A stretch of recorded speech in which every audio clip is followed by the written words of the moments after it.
तिरंगा ग्रुप पुरावा साथे रजू कर्या पालिकाना भ्रष्टाचार। ડીસા નગરપાલિકામાં 8.64 કરોડનું મસ્ત મોટું મહાકુંભાંડમાં ભાજપના મોટા નેતાઓની સંડોવણીના લગાવ્યા આરોપ।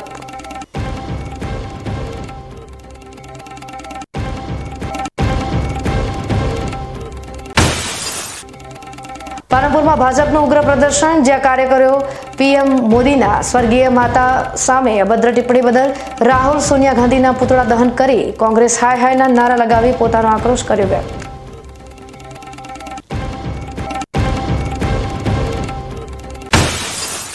આઝાદીના દાયકાઓ પછી પણ બનાસકાંઠાના માંકડી ગામમાં અટકાયેલો છે વિકાસ। રસ્તા અને પાણીની તીવ્ર સમસ્યાથી પરેશાન ગ્રામજનોએ ન્યાય માટે ધરણાની ઉચ્ચારી ચીમકી।